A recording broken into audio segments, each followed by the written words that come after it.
Hello friends, எல்லோரும் எப்படி இருக்கீங்க? கண்டிப்பாக நல்லா இருப்பீங்கன்னு நம்புகிறேன். இதில் நம்ம என்ன பேச போகிறோம்னா, மதகஜ ராஜா அந்த படம் வந்து எல்லாருமே ஹிட்டு அப்படின்னு சொல்கிறாங்க. ரொம்ப ஹைப் கொடுத்துருக்காங்க. பட் ஆனால் அது ஹிட்டா இல்லை எந்த வகையில் ஹிட்டு, இல்லை எனக்கு அந்த படம் எப்படி இருந்தது அப்படிங்கிறத பற்றி தான் பேச போகிறோம். அதுக்கு முன்னாடி நம்ம சேனலுக்கு ஃபஸ்ட் டைம் வரவங்க சப்ஸ்கிரைப் பண்ணிக்கோங்க. உங்களுக்கு வீடியோஸ் பிடிச்சிருந்தா லைக் பண்ணுங்கள், உங்களுக்கு பிடிச்சவங்களுக்கு ஷேர் பண்ணுங்கள். இப்போ வந்து இந்த படம் வந்து பொங்கலுக்கு ரிலீஸ் ஆச்சு. எல்லாருமே வந்து ரொம்ப சூப்பராக இருக்குது. ஆக்சுவலி இந்த படம் வந்து 10 இயர்ஸ் பேக் எடுத்ததுங்க. அதுதான் இந்த படத்தோட ப்ளஸ்ஸும் இதுதான், மைனஸும் இதுதான் நான் சொல்லுவேன். ஏன்னா அது 10 இயர்ஸ் முன்னாடி எடுத்தது அப்படின்னும்போது அவுட்டேட்டட் வெர்ஷனாக தான் இருக்குது அதில் வர சீன்ஸ் எல்லாமே அப்படின்னும்போது, அப்போ இந்த படம் இப்போ எப்படி அது ரீச் ஆச்சு ஜனங்களுக்கு அப்படின்னு சொல்லும்போது, இந்த படத்தோட டைரக்டர் நம்மளுக்கு தெரியும், சுந்தர் சி. அவரோட படம் எப்பயுமே மசாலா பேக்கேஜாக தான் இருக்கும். என்ன சொல்கிறது, அதில் ரொமான்ஸும் இருக்கும், ஆக்ஷனும் இருக்கும், பாட்டும் இருக்கும், காமெடி சீன்ஸும் இருக்கும். ஒரு ஒரு என்ன சொல்கிறது, எல்லாம் கலந்த கலவை அப்படிங்கிற மாரி தான் அது இருக்கும் அப்படின்னும்போது, ஒரு மசாலா மிக்ஸாக தான் அது இருக்கும் அப்படின்னும்போது, அந்த மாரி ஆடியன்ஸ் எப்பயுமே கொஞ்சம் பேர் இருப்பாங்க அப்படின்னும்போது, அவங்களுக்கு ஃபஸ்ட்டு இது ரீச் ஆயிருக்கு 1. சரி, இது 10 வருஷம் முன்னாடி எடுத்த படம் தானே, இப்போ எப்படி இந்த அளவுக்கு இது ஜனங்க கிட்ட ரீச் ஆச்சு அப்படின்னு சொன்னா, அதில் முக்கியமா நான் அந்த படத்த பார்த்தேங்க. அந்த படத்தில் முக்கியமா பார்த்தீங்கன்னா, சந்தானமோட காமெடி எப்பயுமே நம்மளுக்கு வந்து சந்தானம் சார் வந்து அந்த காமெடி அந்த ஜோனில் அவருக்கே உரிய ஒரு ஸ்டைல் இருக்கும் இல்லைங்களா? அது நல்லாவே ஆடியன்ஸ் கிட்ட ரீச் ஆயிருக்கு. ப்ளஸ் இப்போ ரீசென்ட் டேஸில் நம்மளால் சந்தானம் சார் அந்த காமெடி ஜோனில் பார்க்க முடியல. அவர் ஹீரோவாக ட்ரை பண்ணுறாரு. ப்ளஸ் பெருசாக நம்மளால் இப்போ அவர் கூட அந்தளவுக்கு கனெக்ட் ஆக முடியல வர படங்கள்லாம். யோகி பாபு வந்துடுறாருன்னு நினைக்கிறேன் அந்த இடத்துல. மேபி அது இருக்கும்போது ரொம்ப நாளைக்கு அப்புறம் சந்தானம் அவரோட தான் அந்த காமெடி ஜோன் வந்து ரொம்ப நல்லா போயிருக்கு. அதுக்கப்புறம் நம்மளோட ஃபேவரட் லெஜெண்ட் மனோபாலா சார் இருக்கார் இல்லைங்களா? அவர் இருக்கார் படத்தில். அப்புறம் மணிவண்ணன் இருக்கார். மணிவண்ணன் வந்து கேரக்டர் ரோல் தான் பண்ணியிருக்கார் மணிவண்ணன் சார். பட் ஆனால் மனோபாலா சாரும் ஒரு இடத்துல ஒரு கிட்டத்தட்ட ஒரு 10 to 15 மினிட்ஸ் வந்து ஒரு காமெடி ஜோன் வந்து செம்மையாக இருக்குது மனோபாலா சார்து. ஸோ அது ரசிக்கும்படியா இருக்குது. எல்லா மனோபாலா சாருக்குன்னு ஒரு ஆடியன்ஸு. ஸோ அது ரசிக்கிற மாரி இருக்குது. ரொம்ப நாளைக்கு அப்புறம் அவர ஸ்க்ரீனில் பார்த்ததையும் கொஞ்சம் ஹேப்பியாக இருக்குது அப்படின்னு சொல்லலாம்.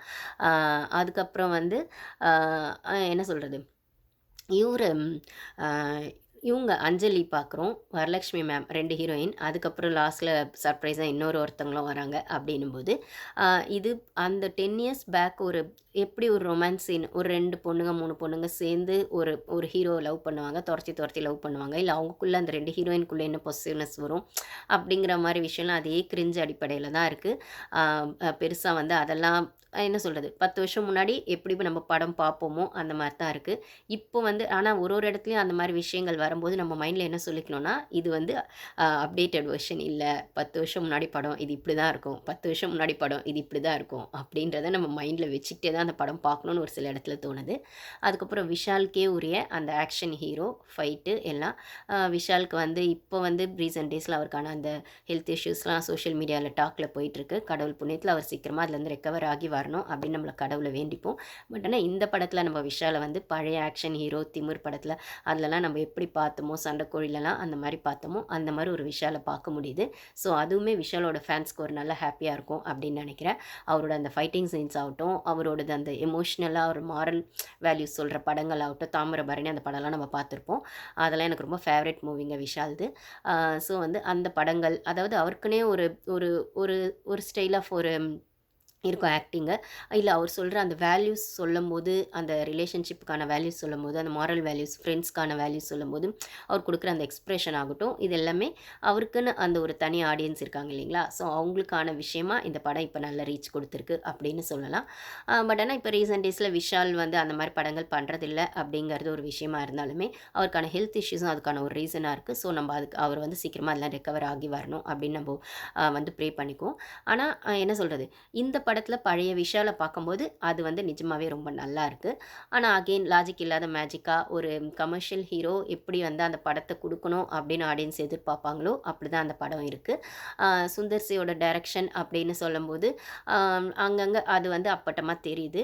மேபி டைரக்டர் சுந்தர் சியா இருக்கிறதுனால கூட இந்த படம் இப்போ இத்தனை வருஷம் கழிச்சுமே அவருக்கான ஒரு ஆடியன்ஸ் அது கவர் பண்ணியிருக்கு அப்படின்னு சொல்லலாம். அப்புறம் விஷாலுக்கான ஒரு தனி ஆடியன்ஸ் இருப்பாங்க இல்லைங்களா? அவங்களையும் கவர் பண்ணியிருக்கு அப்படின்னு சொல்லலாம். சரி, இப்போ இந்த படம் ரீச் ஆயிருக்குன்னா, இவ்ளோ இப்போ கொஞ்ச நாளா இந்த மாரி படங்கள் வர்றதில்ல அப்படிங்கிறதும் இதுக்கு ஒரு ரீசனா இருக்கலாம். அ ஏன்னா இந்த மாரி மசாலா மிக்ஸ் அப்படிங்கிற படங்கள் வர்றதில்ல அப்படின்றது இதுக்கு ஒரு ரீசனா இருக்கலாம். இல்ல அ ஓரளவுக்கு கன்டென்ட் குடுக்குற படங்களுமே பெருசா வரலையேப்பா, அதுக்கு நடுவுல இது கொஞ்சம் பரவால்ல அப்படின்ற இடத்துலயும் இது ரீச் குடுத்துருக்கலாம். ஆனா அந்த அளவுக்கு பெருசா சூப்பர் டூப்பர் ஹிட்டா, ரொம்ப சூப்பரா அப்படின்னு கேட்டா, ஃபேமிலி ஆடியன்ஸ கவர் பண்ணியிருக்கு. அதாவது அதுதான் முக்கியம். தியேட்டருக்கு போய் பார்க்கறதுல அவங்கள தான் அது கவர் பண்ணியிருக்கு அப்படின்னு சொன்னா, அதே பழைய அவுட்டேட்டட் வெர்ஷனா அந்த ரொமான்ஸ் இன்னும் கேட்டீங்கன்னா, அந்த படத்த நான் நடுவுல ரொம்ப இடத்துல ஸ்கிப் பண்ணி தாங்க பார்த்தேன். அதாவது அந்த ரொமான்ஸ் சீனு, அஞ்சலி அந்த லவ் சீன்லாம் வர்றதாகட்டும், அந்த ஆக்ஷன் ஹீரோ மூமெண்ட்ஸ் ஆகட்டும், இதெல்லாம் வந்து என்னடா இன்னுமும் இந்த மாரி படங்களுக்கு வரவேற்பு இருக்கு அப்படிங்கிறது ஒரு டைப் ஆஃப் ஆடியன்ஸ் இருந்தாலும், இன்னும் நம்போ என்ன சொல்றது? நெறைய சோஷியல் மெசேஜ் குடுக்கணும்னு எதிர்பார்த்துட்டு இருக்க நேரத்தில, இந்த மாரி படங்கள் வந்து திருப்பி நம்பள ஒரே இடத்துல ஸ்டக் ஆயி நிக்க வைக்குதோ! அப்படின்னு எனக்கு தோணுச்சு. அதே மாரி ஹீரோயின்ஸ இப்படி தான் யூஸ் பண்ண முடியுமா? திருப்பி திருப்பி அதே லவ் கன்டென்ட் தொரத்தி தொரத்தி லவ் பண்றது, 2 ஹீரோயின் 2 ஹீரோயின், 3 ஹீரோயின் சேர்ந்து ஒரு ஹீரோவ லவ் பண்றது, அப்படிங்கிற இடத்துலருந்து நம்ம இன்னும் நகரவே இல்லையோ! அப்படிங்கிற மாரி தான் எனக்கு தோணுச்சு. அஞ்சலிலாம் ரொம்ப நல்ல கேரக்டர் ஆர்டிஸ்ட்டுங்க. அவங்கலாம் எந்த மாரி பண்ணா பண்ணுவாங்க அப்படின்னு. நம்ம வரலட்சுமிலாம் வந்து பார்த்தீங்கன்னா, ஆ அவங்களுக்கான ஒரு ஸ்டைலே வேற. அவங்களுக்கு வந்து அவங்க 2, 3 இடத்துல போலீஸ் மாரிலாம் கேரக்டர் பண்ணியிருக்காங்க. பட் ஆனா அந்த படம்லாம் நல்ல ஹிட் குடுக்கல. இருந்தாலுமே அவங்களுக்கான அந்த ஒரு தனி ஒரு ஸ்டைல் இருக்கு. அவங்கள அந்த ஒரு பிரேவ்னஸ், அந்த போல்ட்னஸ் அந்த அந்த விஷயம்லாம் அதாவது சரத்குமார் சாருக்கு இருக்கிற அந்த விஷயத்த நம்ம வந்து வரலட்சுமி மேமோட வெர்ஷன்ல பார்க்கணும்னா, ரொம்ப நெறைய விஷயங்கள் அவங்க கிட்ட அந்த பொட்டன்ஷியல் இருக்கு. அத யாருமே இன்னும் யூஸ் பண்ணிக்கலையோ! ஒரு ஒரு ஒரு ஹீரோயின் ரோல் அப்படிங்கிற இடத்துலயே அவங்க ஸ்டக் ஆயி நின்னுட்டாங்களோ!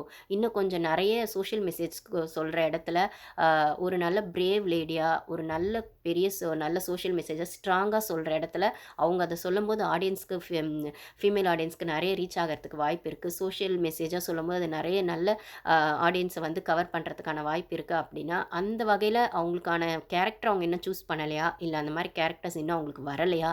இல்ல நம்ப டைரக்டர்ஸ்லாம் இன்னும் ஃபீமேல் ஆர்டிஸ்ட்டுக்கு அந்த மாரி கேரக்டர்ஸ இன்னும் நெறைய குடுக்க ஆரம்பிக்கலையா? அப்படிங்கிற இடத்துல வரலட்சுமி மாரி ஒரு நல்ல ஹீரோயின்லாம் இன்னும் நெறைய படங்கள் பண்ணணும்னு நான் எக்ஸ்பெக்ட் பண்ணிருக்கேன். அப்படி இருக்கிற டைம்ல இவங்கள அந்த வரலட்சுமிய பார்த்ததுல ஓகே தான் அப்படின்னு தான் எனக்கு தோணுச்சு.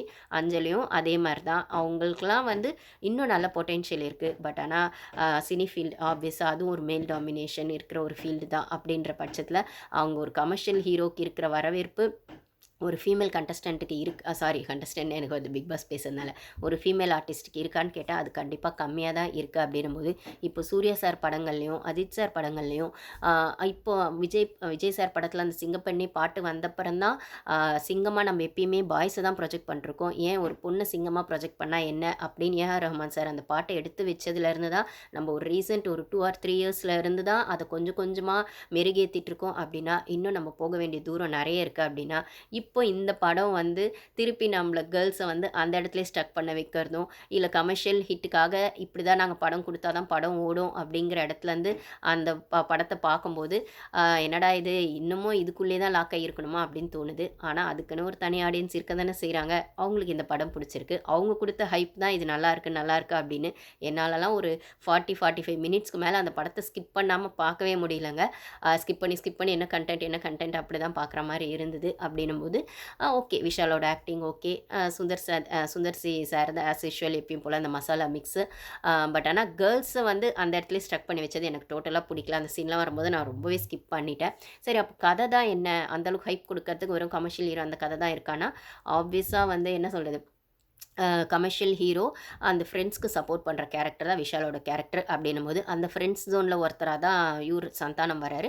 இன்னும் 2, 3 பேர் வராங்க அப்படின்னு சொல்ற பட்சத்தில, இந்த இடத்துல ஸ்டார்ட்டிங்கில வந்து ஒரு கிராமத்தில ஒரு 2 group of a a boys team வந்து ரன்னிங் ரேஸ்ன்னு சொல்லும்போது சாதா ரன்னிங் ரேஸ்ல அந்த தொடர் ஓட்டப்பந்தயம்னு சொல்லுவாங்க இல்லைங்களா?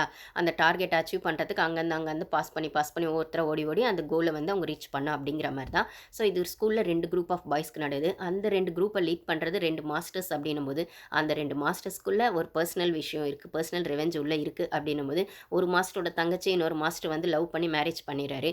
இப்ப இந்த டீம வின் பண்ண வைக்கிறது மூலியமா தான், என் தங்கச்சிய வந்து லவ் பண்ணி கல்யாணம் பண்ணவனுக்கு நான் வந்து ஒரு ரிவெஞ்ச் குடுக்கணும்னா, நான் என் டீம வின் பண்ண வைக்கணும். ஒரு வேள அவன் வின் பண்ணிட்டா, அவன் இந்த ஃபீல்டில் பெஸ்ட்டாக வந்துடுவான் நல்ல மாஸ்டர்னு, அது எனக்கு பிடிக்கல அப்படின்னு அவங்க பர்சனல் ரிவெஞ்சை அந்த பாய்ஸ் மேலே திணிச்சு அதுக்காக அந்த அந்த விளையாட்ட ஆரம்பிக்கும்போது ஆப்வியஸாக கல்யாணம் பண்ண அவரோட தங்கச்சி கல்யாணம் பண்ண அந்த மாப்பிள்ளை தான் அந்த அந்த டீமை லீட் பண்ணுறாருனா அதுதான் விஷால் குரூப் ஆஃப் ஃப்ரெண்ட்ஸ் இருக்காங்க இல்லைங்களா, அவரோட அந்த குரூப் ஆஃப் ஃப்ரெண்ட்ஸோட மாஸ்டர் அப்படின்னும் போது அப்போ சின்ன வயசில் கிராமத்தில் நடந்த அந்த விளையாட்டு அவங்கவுங்க மைண்டில் அப்படியே இருக்குது. அதுக்கப்புறம் அந்த மாஸ்டர் வந்து ஒரு இடத்துல வந்து அவர் அப்போ ஸ்டார்டிங்லேயே சொல்லியிருப்பார், நீங்கள் இந்த கேமில் வின் பண்ணுறது தாண்டா எனக்கு லைஃப்பில் வின் பண்ணுறதாகும், என்னோட ஒரு லைஃப் அச்சீவ்மெண்ட்னு கூட இதை சொல்லலாம். ஸோ நீங்கள் இந்த கேமில் எந்த அளவுக்கு வின் பண்ணுறீங்களோ அது நானே வின் பண்ண மாதிரி அப்படின்னு. ஏன்னா அந்த மாமா மச்சான் பிரச்சனை இருக்குது இல்லைங்களா அந்த 2 மாஸ்டர்ஸ்க்கு நடுவில். ஸோ அது சொல்வார். ஸோ இவங்க ஆப்வியஸாக வின் பண்ணிடுவாங்க. அதுக்கப்புறம் அந்த மாஸ்டரோட பொண்ணு கல்யாணத்தில் இவங்க எல்லாரும் இதே குரூப் ஆஃப் ஃப்ரெண்ட்ஸ் வந்து அங்கே போய் ரீயூனியன் ஆகுறாங்க அங்கே அந்த கிராமத்துக்கு. ஏன்னா அவர் இன்வைட் பண்ணுறாரு, நீங்கள் அப்போ ஸ்டார்ட் பண்ணி வச்சது தாண்டா இப்போ வந்து என் பொண்ணுக்கு கல்யாணம். அதுவும் எப்படின்னா அப்போ நீங்கள் எந்த டீம் கூட காம்படிட் பண்ணீங்களோ, அதாவது அந்த மாமா மச்சான் அந்த ரிலேஷன்ஷிப்பில் அவரோட பையனுக்கு தான் என் பொண்ணை கொடுக்க போகிறோம். ஏன்னா அவங்க வந்து அந்த பகையெல்லாம் மறந்து 2 வீடும் ஒன்றா சேர்கிறதுக்கான இதுவாக இருக்குது. இதுக்கு ஒரு முக்கியமான காரணமாக இருந்தால் உங்களை இன்வைட் பண்ணணும்னு நினைக்கிறேன். நீங்கள் ஊருக்கு வந்து நீங்கள்லாம் சேர்ந்துருந்து இந்த கல்யாணத்தை நடத்தணும் அப்படிங்கிற மாதிரி அந்த மாஸ்டர் ரிக்வெஸ்ட் வைக்கும். இவங்க எல்லாம் போகிறாங்க. 15-20 இயர்ஸ்க்கு அப்புறம் அந்த ரீயூனியன் குரூப் சேரும்போது அப்போது சின்ன வயசில் இருந்ததுக்கும் அதுக்கப்புறம் ஒரு காலேஜ் குரூப்புன்னு சேரும்போது ஒரு ஃபன் இருக்கும் இல்லைங்களா, அதை விட நெக்ஸ்ட் லெவலுக்கு எல்லாருமே மேரேஜ் அப்படின்னு செட்டில் ஆகிருக்கிறாங்க.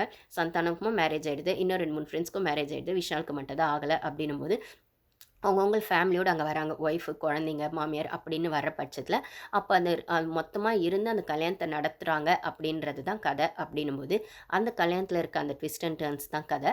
அந்த கல்யாணத்தில் அந்த மாஸ்டரோட பொண்ணுக்கும் அந்த இன்னொரு மாஸ்டரோட பையனுக்கும் தான் கல்யாணம் அப்படின்னு ஃபிக்ஸ் ஆனாலுமே இந்த பொண்ணுக்கு அந்த கல்யாணத்தில் இஷ்டம் இல்லை. அவருக்கான ஒரு லவர் இருக்காங்க அந்த பொண்ணுக்கு. அதை பேசிகிட்டு இருக்கிறத விஷால் கேட்டுடுறாரு. அப்போ கேட்டுட்டு அந்த பொண்ணோட அம்மா கிட்ட போய் சொல்லும்போது இது நீ முன்னாடியே சொல்லியிருக்கலாம்லன்னு அந்த பொண்ணிட்ட கேட்கும்போது அப்போ விஷால் சொல்கிறாங்க, அவருக்கே உரிய அந்த ஹீரோயிக் டைலாக்கோட தான் அவர் சொல்கிறாரு. எப்படி சொல்லுவாங்க, நீங்கள் இவ்வளோ நாள் கழித்து உங்கள் அண்ணன் பையனை வந்து கட்டி கொடுக்க, இல்லை 2 ஃபேமிலியும் ஒன்றாயிடுச்சுன்னு ஒரு சந்தோஷத்தில் இருக்கீங்க. இந்த இடத்துல அந்த பொண்ணு அவங்களோட லவ்வை சொன்னால் இது வந்து உங்களுக்கு அக்செப்டபுளாக இருக்குமா, இல்லைனா அது பேர்டன் ஆகுமான்ற ஒரு குழப்பத்திலே அந்த பொண்ணு இருக்காங்க. அப்படின்னும் போது அவங்க அப்பா வந்து விஷாலோட மாஸ்டர் இல்லைங்களா, ஆப்வியஸாக அந்த ரன்னிங் ரேஸ் மாஸ்டர்னும் போது மாஸ்டர் நீங்கள் சொன்னதான் அவர் ஒரு டைலாக் சொல்லியிருப்பார் விளையாடும் போதே, சின்ன வயசில் விளையாடும் போதே.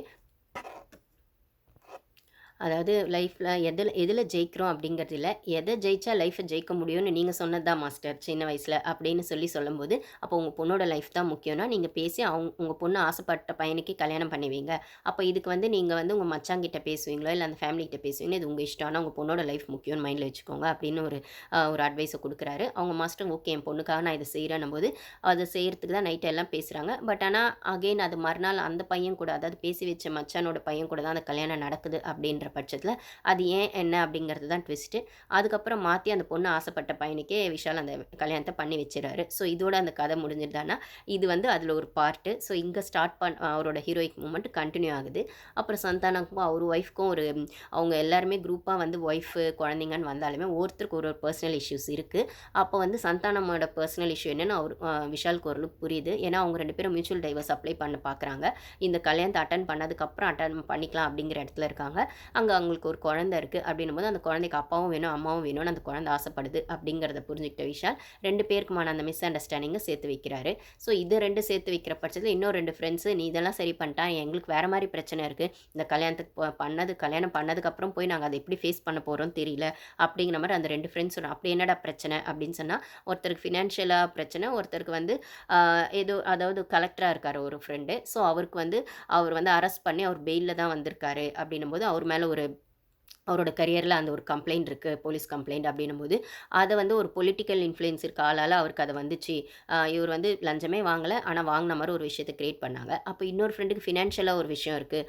அப்படின்னும்போது அவர் ஒரு ஃபேக்ட்ரி ஆரம்பிக்கிறாரு, அதில் லாஸ் ஆகுது. அப்படின்னும்போது இந்த கலெக்டராக இருக்க ஃப்ரெண்டுக்கும் இந்த ஃபேக்ட்ரி ஆரம்பிக்கிற ஃப்ரெண்டுக்குமே 2 பேருக்கும் இருக்க காமன் எதிரியாக அந்த பொலிட்டிக்கல் இன்ஃப்ளூயன்சர் தான் இருக்கார். ஸோ அவங்க அப்போ வந்து அவங்களெல்லாம் எதிர்க்க முடியாதுடா, அவங்களாம் பெரிய ஆள் அப்படிங்கிற மாதிரிலாம் வருது விஷயம். அது எப்படி நம்ம 4 ஃப்ரெண்ட்ஸாக இருந்தால் எதுவும் பண்ண முடியாதா, பண்ணுவோம், நம்ம ப்ரூஃப் பண்ணுவோம்டா அப்படிங்கிற இடத்துல விஷாலோட அந்த ஹீரோயிக் மூமெண்ட் கண்டினியூ ஆகுது. ஸோ இவங்க அந்த கல்யாணம் முடிச்சுட்டு அதுக்கப்புறமா அங்கே சிட்டிக்குள்ளே வந்து அதில் வந்து ஒரு ஸ்டாண்ட் எடுத்து அந்த ஒரு வில்லனை வந்து எதிர்த்து நிற்கிறதும் அதில் விஷால் போடுற ஸ்ட்ராட்டஜிஸோ பிளானோ லாஜிக் இல்லாத மேஜிக்காக தான் இருக்குது. அகெயின் ஹீரோயிக் மூமெண்ட்டை மட்டும் என்ஜாய் பண்ணலாம். ஸோ அந்த மாதிரி இருக்குது. அதில் ஒரு பார்ட்டாக மணிவண்ணன் சார் வராரு, கேரக்டர் ரோல் பெர்ஃபார்ம் பண்ணுறாரு. ஸோ இதுதான் இப்படி தான் அந்த கதை போகுது. அதுக்கப்புறம் வந்து ஒரு பக்கம் ஆல்ரெடி அஞ்சலி கூட ஒரு லவ் அஃபேர் வந்து ஒரு லவ் வந்து போயிட்டுருக்கு விஷாலுக்கு. பட் ஆனால் ஏதோ ஒரு மிஸ் அண்டர்ஸ்டாண்டிங் நடுவில் அவங்கக்குள்ளே இருக்கும்போது, இந்த சைடு இந்த கல்யாணத்துக்கு வர பட்சத்தில் வரலட்சுமி அந்த கல்யாணத்துக்கு வராங்க. அவங்க ஒரு ஃப்ரெண்டோட மச்சஞ்சியா வராங்க. ஸோ இந்த இடத்துல வரலட்சுமியும், அப்புறம் அஞ்சலி 2 பேருமே சேர்ந்து, அப்புறம் விஷாலுக்கான அந்த ரொமான்ஸ் சீன்ல யார கல்யாணம் பண்ணிக்கிறது அப்படிங்கிற இடத்துல அது போகுது. ஸோ இது வந்து என்ன சொல்றது? ஒரு பாட்டு கிரிஞ்சா இருக்கு. ஒரு பாட்டு பழைய அவுட்டேட்டட் அதாவது இப்போ பார்க்க அப்டேட்டட் வெர்ஷன்ல அவுட்டேட்டட் வெர்ஷன் அப்படின்னு நம்மளுக்கு மைண்ட்ல வந்துகிட்டே இருக்கு. இருந்தாலும் சந்தானமோட காமெடி தான் இந்த படத்த தூக்கி நிறுத்தியிருக்கு அப்படின்னு சொல்லலாம். அப்புறம் மனோபாலா சாரோட காமெடி இன்டர்வலுக்கு அப்புறம் ஒரு 10 to 15 மினிட்ஸ் செம்மையா இருக்கு. அதுக்கப்புறம் மியூசிக் எப்பயும் போல அவர் வந்து மியூசிக் ஒரு பக்கம், அந்த பாட்டு எப்பயுமே விஷால் படத்துக்குன்னே ஒரு ஹைப் இருக்கும் இல்லைங்களா? பாட்டு, டான்ஸு அது ஒரு பக்கம் இருக்கு அப்படின்னு சொல்லும்போது, ஓவராலா இந்த படம் 50-50 அப்படின்னு சொல்லலாம். நான் 50-50ன்னு சொல்ற இடத்துல, அந்த 10 இயர்ஸ் பேக் இருக்க ஆடியன்ஸ் அப்படியே இருக்காங்க. அவங்க அப்டேட்டே ஆகல அப்படிங்கிறவங்களுக்கு இது பிடிச்சிருக்கு. இல்ல ரொம்ப நாளா இந்த மாரி படங்கள் வரல. இப்போ ரொம்ப நாளைக்கு அப்புறம் இந்த மாரி படங்கள் வரும்போது, ஒரு மசாலா மிக்ஸா பார்க்க நல்லாருக்கு. அப்படின்ற ஆடியன்ஸ்க்கு ஒரு டைப்பா பிடிச்சிருக்கு. ஆனா, இன்னும் எங்களுக்கு வேற எதா வேணும், வேற எதா வேணும். இதையே எவ்வளோ நாள் சொல்லுவீங்க? இல்ல சோஷியல் மெசேஜா இன்னும் கொஞ்சம் நல்ல மெசேஜஸ் குடுங்களேன். இதுல எவ்வளோ விஷயங்கள் இருக்கு. சோஷியலா வந்து குடுக்கறதுக்கும், செய்யறதுக்கும், சொசைட்டிய இன்னும் கொஞ்சம் இம்ப்ரூவ் பண்றதுக்கும். அந்த மாரி விஷயங்கள எடுத்து படமா குடுங்களேன். அந்த கன்டென்ட்ட எடுத்து பேசுங்களேன் அப்படின்னு சொல்ற ஆடியன்ஸ்க்கு இது செம்ம போர் அப்படின்னு தான் சொல்லணும். எனக்கு வந்து ஒரு பாதி படத்துக்கு மேல இத பார்க்கவே முடியல. அ ஸ்கிப் பண்ணி தான் பார்த்தேன். ஸோ வந்து தூள் மாரி அப்ப நம்ம விக்ரம் சார் படம்லாம் பார்த்துருப்போம் அப்படின்னு சொன்னாலுமே, அதுல இருந்ததுமே அப்ப நம்ம அத என்ஜாய் பண்ணியிருக்கலாம். இப்போ அந்த அளவுக்கு இது லாஜிக்கா இருக்குமா? அப்படின்னு நம்ம லாஜிக் இல்லாத மேஜிக்கா நெறைய படங்கள ரசிச்சிருப்போம். இன்னமும் கூட ரசிப்போம். அந்த மாரி படங்கள் வந்து அங்கங்க பண்ணுவோம் அப்படின்னா, ஃபுல்லா டோட்டலா எங்களுக்கு அது வேண்டாம். ஓரளவுக்கு பிராக்டிகல் பாசிபிலிட்டீஸ குடுங்க. சொசைட்டியோட பிரச்சனைகள எடுத்து வைங்க. சோஷியல் மெசேஜா ஒரு சில அவேர்னஸான விஷயங்கள சொல்லுங்க. ஃபீமேல் ஆர்டிஸ்ட்ட இன்னும் கொஞ்சம் பிரைட்டா காட்டுங்க. இந்த ஹீரோயிக் மூமெண்ட்டா மட்டுமே இல்லாம, ஃபீமேல் ஆர்டிஸ்ட்டுக்கான ஒரு சில பொட்டன்ஷியலையும் ஸ்ட்ராங்கா எடுத்து வச்சு காட்டுங்க. அப்படின்னு சொல்ற இடத்துல, இந்த படம் என்ன மாரி ஆடியன்ஸ்க்கெல்லாம் கொஞ்சம் போர் அப்படின்னு தான் சொல்லணும். பட் ஆனா இந்த டைப் ஆஃப் ஆடியன்ஸ்க்கு முக்கியமா ஃபேமிலி ஆடியன்ஸ்க்கு இது பிடிச்சிருக்க வாய்ப்பு இருக்கு. முக்கியமா மேல் ஆடியன்ஸ்க்கு பிடிச்சிருக்க வாய்ப்பு இருக்கு. நான் ஆல்ரெடி ஒரு படம் ரிவ்யூ போட்டிருக்கேன். காதலிக்க நேரமில்லை அப்படின்னு. அந்த படம் வந்து அந்த அளவுக்கு மேல் ஆடியன்ஸ்க்கு ரீச் ஆகல. இந்த படத்த வச்சு அந்த படத்த கம்பேர் பண்ணோம்னா ஆப்வியஸா இதான் ரீசன். ஹீரோயிக் மூமெண்ட்டாவே நம்ம ஜனங்க பார்த்து ரசிச்ச தமிழ் சினிமால ஒரு பொண்ணுக்கான ஒரு இம்பார்ட்டன்ஸ குடுத்து ஒரு படம் வருதுன்னா, அது அவ்வளோ சீக்கிரம் ரீச் ஆகாது. அதுலயும் காதலிக்க நேரமில்லை அப்படிங்கிற இதில 2, 3 ஹீரோயின் வச்சு ஒரு ஹீரோவ ஹைலைட்டா காட்டினோம் அப்படின்னா, இது மேல் ஆடியன்ஸ்க்கு பிடிக்குதுன்னா, அந்த படத்தில ஹீரோயின தான் ஹைலைட்டா காட்டியிருக்காங்க.